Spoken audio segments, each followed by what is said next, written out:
Nicole here from Cornell Cooperative Extension of Nassau County, and I want to thank Garden City Library for sponsoring this program today.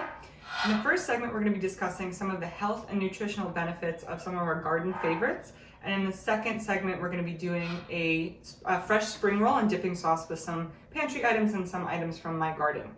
So I do want to highlight that this is focusing on the nutritional benefits. If you have specific gardening questions, you can go to our website at ccenassau.org and find a lot of fact sheets and different horticulture and gardening information. So we know that fruits and vegetables are important for so many different reasons. They give us a variety of vitamins, minerals, fiber, and phytonutrients. Phytonutrients are biologically active compounds found in plant products that incur benefits for us. So they have antioxidant, antimicrobial, and antifungal properties. And typically they're produced by the plant to protect the plant. So one example is resveratrol, which you've probably heard of. It's in red wine and grapes. That actually protects the plant from a certain type of fungus.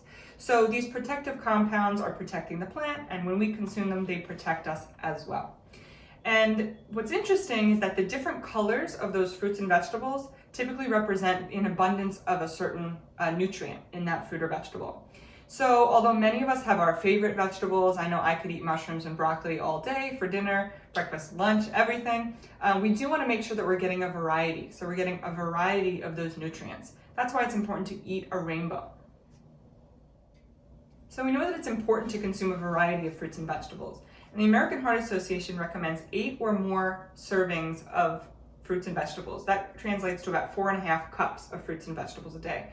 Most of us are not getting that. The CDC conducts what's called the NHANES survey, so that's the National Health and Nutrition Examination Survey. And what that does is it assesses some of the health and nutritional aspects of Americans' diets. And this graph that you see extrapolates that data and shows us that 8 out of 10 Americans are falling short in every color category. So greens, the reds, the whites. We're not getting enough, and we know that we're not getting enough pretty much of any of those fruits and vegetables. So again, we want to make sure that we're consuming a variety and make sure that it's things that you and your family like and want to eat. This slide highlights some of those phytonutrients I mentioned earlier that are in the different color categories. For example, lycopene is responsible for giving tomatoes and watermelon that bright, beautiful red color. Beta carotene, you can find that in carrots, sweet potato, different squashes, right? That orange color. Same goes with the greens, the blues and purples, and the white category. So similarly with vitamins and minerals, it's important to get our phytonutrients from food as well. So when we consume that variety, when we consume those fruits and vegetables and even herbs and spices that we're about to talk about, we're going to get some of those protective benefits. So we can't talk about flavorful, delicious, beautiful, bright food without talking about herbs and spices. So culinary herbs are typically those leaves that we find on the plant. So thinking about cilantro, mint, basil, and these spices are categorized with the other parts of the plant. So bark, the root, the stem perhaps, the flower, the seed. And you can see here that there's a list. So cinnamon, for example, is that comes from the bark of the plant. Ginger, even though we consider it a root, is actually from the rhizome. So some herbs and spices, some plants give us both. So for example, cilantro gives us the leaves, cilantro leaves, and also coriander. Same thing goes with dill. So we get dill seed, and we actually get the green part of that dill that we can use fresh and put in different dishes. In addition to the culinary benefits that we get from herbs and spices, so the spices, the sweetness, the depth, and the brightness that it can give to meals and snacks, we also see an abundance of other nutrients and those phytonutrients that can incur some of those protective benefits, so preventing things like inflammation and chronic diseases over time. So we get those antioxidant, antiviral, antimicrobial benefits from a variety of spices and herbs. We get these benefits from fresh, but also from their dried forms as well. So thinking of dried oregano, maybe dried thyme. And depending on the herb or spice, you'll get different phytonutrients. So for example, we see capsaicin in cayenne, so that spicy flavor that you're getting is coming from capsaicin. And you'll also see that in ginger. If you've ever noticed that ginger has a little kick to it, it's coming from the capsaicin. But we don't just have one or two, right? We have a lot of different phytonutrients in each herb and spice. When we discuss eating from the garden, we must also address eating seasonally. So global seasonality suggests that produce is grown in its natural production season and consumed elsewhere in the world. So for example, when I'm consuming a strawberry in January, it's grown somewhere else where it can thrive in that climate at that time of year and consumed all over the world. When we have locally seasonal produce, that means it's grown and consumed in its region. So right now we're in the end of April in New York, coming into May and June, and we'll discuss in a little bit what is seasonal at this time of year and can be grown here in New York. There are so many benefits to eating seasonally. We can connect more with our natural growing season and understand what's in season when. Seasonal produce has been described as being tastier, fresher, better quality in general, and it can give us an idea of what our farmers are doing on a daily, weekly, monthly, yearly basis, and appreciate that a little bit more. When we eat locally, we're eating seasonally, right? So when we're eating foods that we can get locally grown, we know that it's in season. So thinking about going to your farmer's market, you're able to talk to the farmer, you're able to speak with those who are actually growing the food and better understand the product and what they're doing in order to get that product to your table. When we're getting things at the peak of freshness, right, when they're picked right from the farm and we're getting it into our hands right away, we don't miss out on some of the high quality nutritional benefits. So when something is picked early, right, that needs to be transported from far away, we can lose certain vitamins, lose certain benefits. So things like vitamin C, certain B vitamins, they're susceptible to degradation based off of things like heat, exposure to light, and length of time. So by the time we get some of these products, they may have been picked days, if not a week, 2 weeks ago. So when we can get something locally that we know is fresh, we can trust and appreciate the quality that we are getting from that local product. Here in New York, depending on the month, depending on the season, we have a lot of different things available to us, whether they're fresh or from storage. For example, onions, potatoes, apples are available for a longer time during the year because they're able to be picked and stored. So this way, right in April, we can get New York grown potatoes, onions, apples that were produced and picked and stored appropriately. But we're coming into this beautiful season. We're coming into May, June, July, right at the peak of growing, where we can get things like strawberries, different berries, greens, all kinds of wonderful produce that are grown right here in New York. There are many benefits to gardening. So a little bit of that aerobic exercise that you get, maybe exposure to vitamin D when we're out in the sun. It can support your nutrition goals. So perhaps if you have easy access to fresh fruits and vegetables, you or maybe another picky eater in your household might be willing to try something new and different. So that's what I would suggest when you are starting or planning your garden. Number one, try to plant every color, something in every color category, but be mindful about what you like and what your family will eat. I will say that when I experiment, sometimes I plant things that I don't necessarily like myself, like Japanese eggplant. I tried that last year. It did really well. It's not my favorite vegetable, but I was able to share it with my mom and my family and my neighbors as well. If you're looking for something that either doesn't take up a lot of space or that's a little bit more versatile, you can look for container gardening. So herbs are a great place to start as far as keeping them in pots, and you can keep them throughout the year once you bring them inside.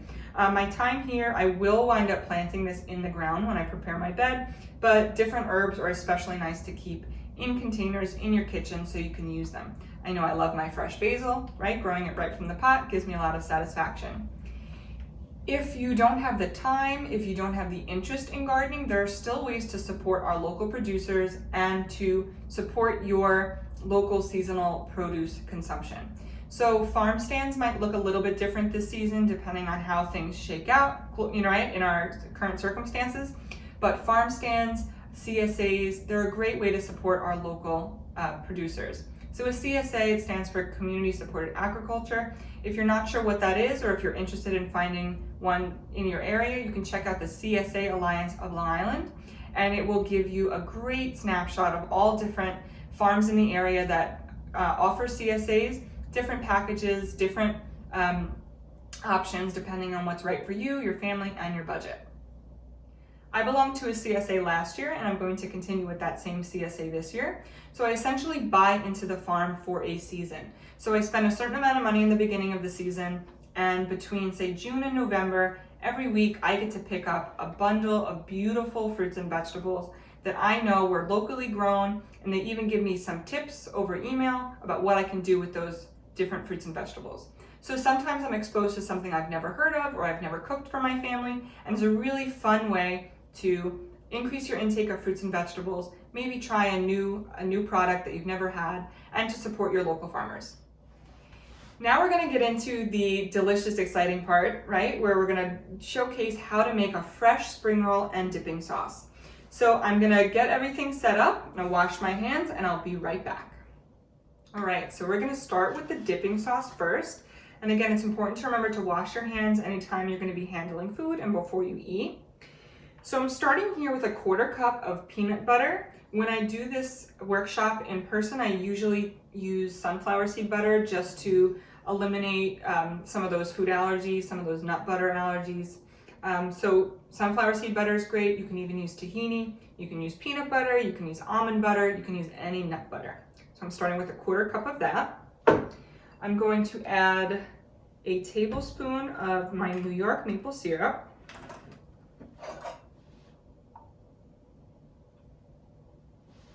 Okay.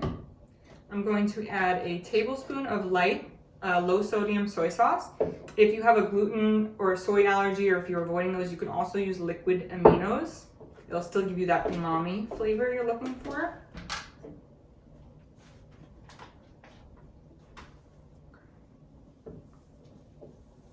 I've already squeezed out the juice of half of a lime, so I'm going to add that here.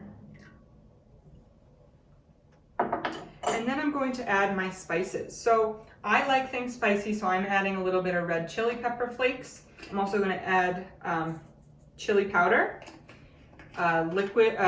Fresh ginger would be great, or powdered ginger. Again, it sort of depends on what you have on hand. And I'm also going to add some fresh garlic. This garlic mincer was a relatively new purchase, and I have to tell you, if you don't have one, it makes mincing garlic that much easier. So this garlic press has been a lifesaver. So about a teaspoon, depending on the size of your garlic clove, it might be 1 or 2. Makes things much easier. And I'm gonna eyeball it, and I say that 1 clove was good enough for me. You can always add more later. All right, and so I'm just gonna mix it all together. And this peanut butter had been in the fridge, so I did scoop it out a little bit earlier just to make it easier to stir. We will be adding warm water to sort of thin everything out, to make everything cohesive. So you see here I have my hot water that's already ready to go, and that will sort of make things a little bit smoother. So again, it's just enough to make sure everything comes together, and you can always add more. So once you're done, you can taste and adjust the seasoning depending on what you like. I personally like to make the sauce ahead of time and put it in the fridge. I find that the fridge sort of makes the consistency exactly what I like, and it gives the sauce a little bit of time for all the flavors to meld together. So you can see here that's starting to come together. You can smell that nut butter. You smell the spices, that soy sauce. It smells really good. Right. So if I was going to eat these right away, I might put this in the fridge, but I have a little bit in the fridge waiting for me. Okay. So moving on to the actual spring roll. So this is a fresh spring roll. I'm going to be using rice paper wrappers. So these are going to be fresh. They're not going to be cooked at all. This is a rice paper, and they're really interesting. They start out rigid like this. We're going to be dipping them into warm water to make them a little bit malleable, and I'll show you how to do that in just a moment.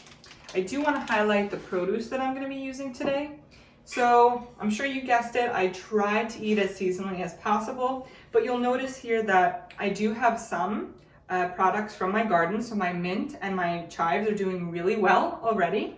So I was able to pick some mint and some scallions from my garden.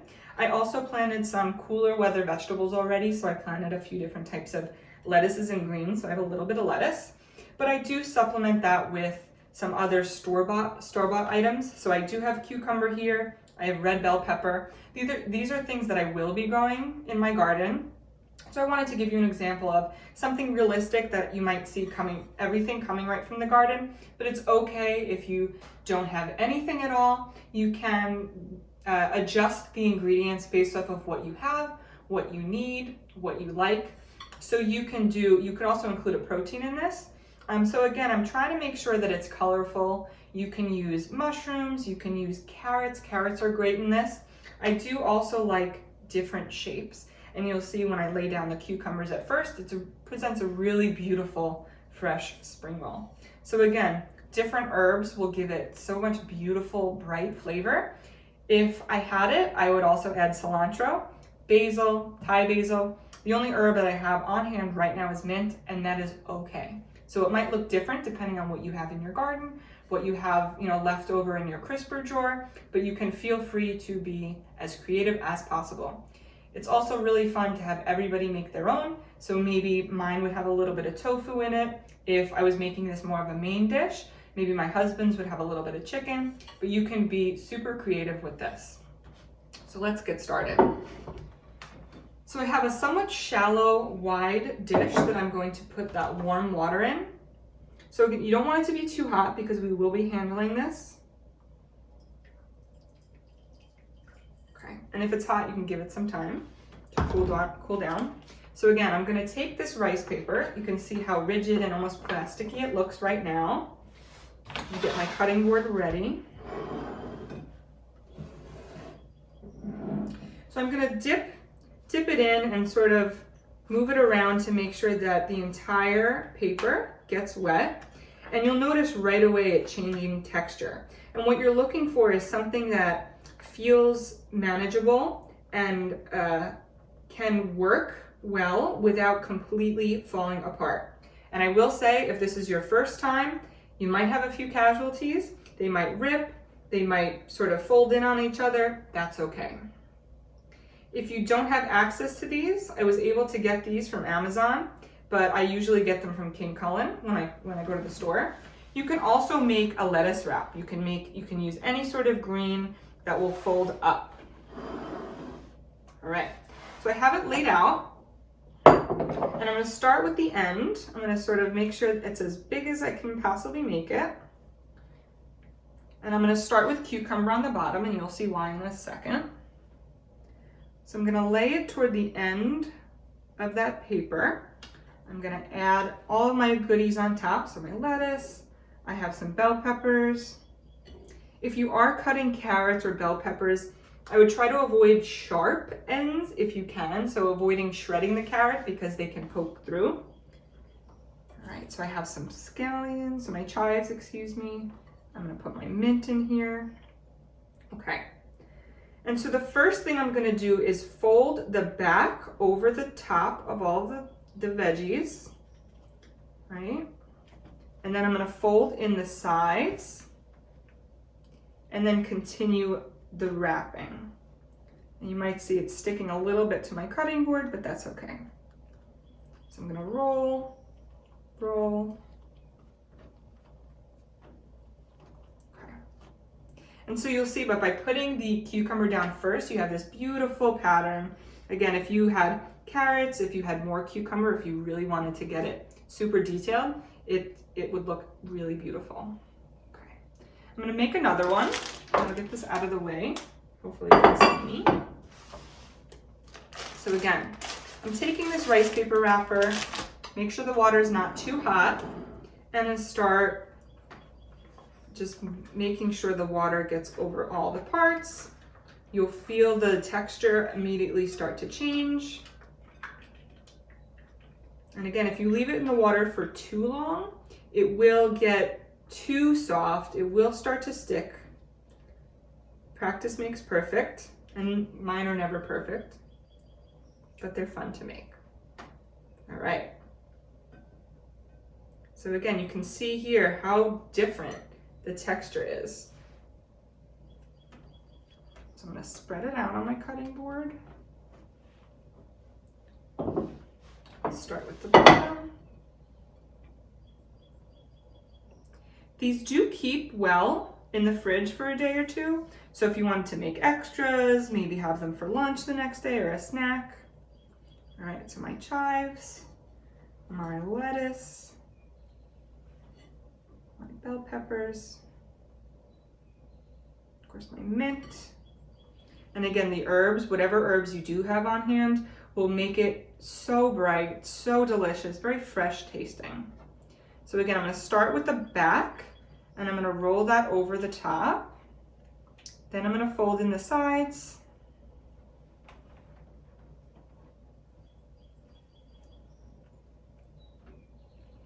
And then I'm going to roll the rest of the way. And again, we're not looking for perfection, we're looking for something that looks like this. Again, it's beautiful if you're looking to impress people. It makes a really nice presentation, especially when you have all those beautifully colored vegetables in here.